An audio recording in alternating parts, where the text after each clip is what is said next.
Hey YouTube, this is my Yellow Rose of Texas Intarsia bandsaw box.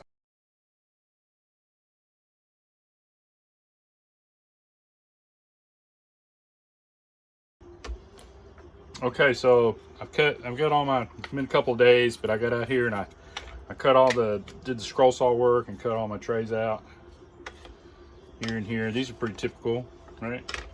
This is the one that's trickier.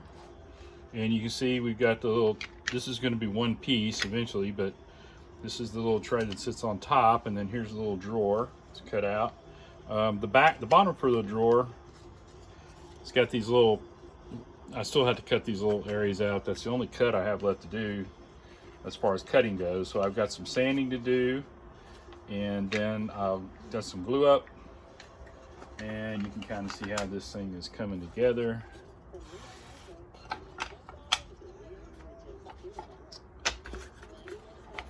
Piece goes down there, and this, like I said, we'll float this up here so it'll be like this whenever we're done. It'll be up here the same height, and then on top we're gonna have a Texas, and then we are gonna embellish this piece with the Yellow Rose.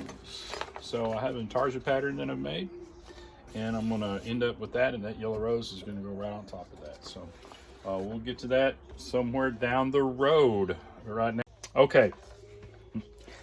I almost scooped up. I got these ready to glue together, and then I realized, in fact, I even put glue on this surface. I had realized that I didn't put my magnet in, and I want to do that now while these things, I can line these up and see these pieces. So I'm just going to take a couple of little neodymium magnets.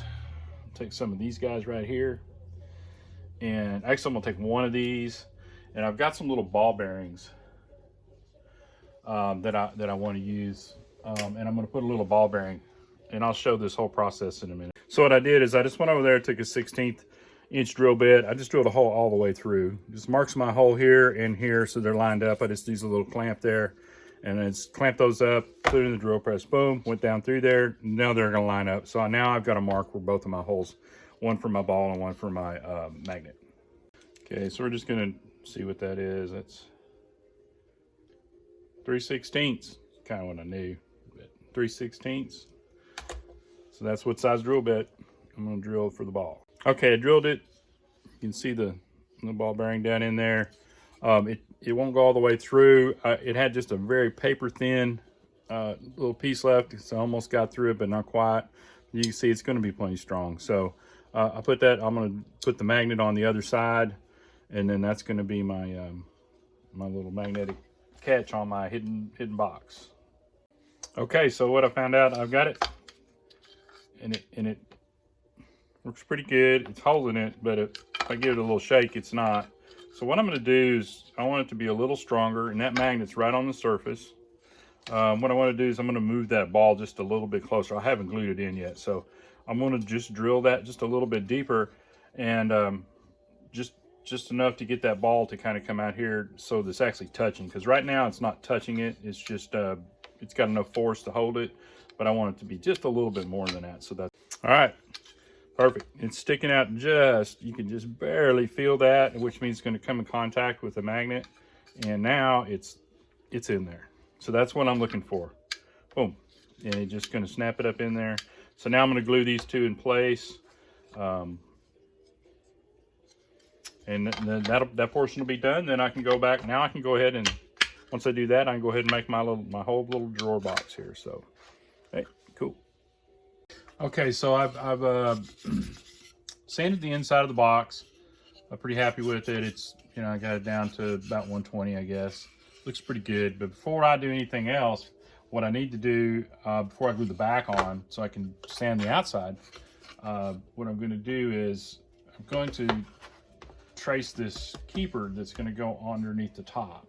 And so what I need is something. If we got this box going together, there's a lot of things you could do. You could route a groove. You could do all kinds of things here. You could you just need a stopper, right? You need this thing to line up every time it goes on the box and it comes off. And what I do is I take a piece of plywood, 1/8 inch, And I don't trace this, but I'm going to take a piece of 1/8 inch plywood, and I don't know if you can see, but I got plenty of room here. I got plenty of depth. The reason this is less thick is because of the kerfs. I've cut all that wood away on those kerfs. So I have this 1/4 inch or a little better gap here. So that's going to work. I could use 1/4 inch, but I'm going to use this 1/8 inch piece of just Baltic birch. It'll be fine. It'll be on the back of this, and it'll go in there. And to do that, I'm going to take this and I'm going to turn this upside down, and then I'm going to go in there and I'm going to trace this, and then I'm going to cut it out on the scroll saw, and it'll be exact fit. It'll fit really nice. It's going to be just a little bit, and if it's a little bit big, then I could sand down the edges. But it should, if I've got a pencil mark on the inside of the box, if I follow my pencil mark closely, it'll fit really nice, and that'll keep that lid on there real nice. Some people might want to put magnets on it. There's all kinds of things you can do. I just like doing that. It just makes it easy when you're pulling it off and putting it back on and set it back on place. So that's what we're going to do next.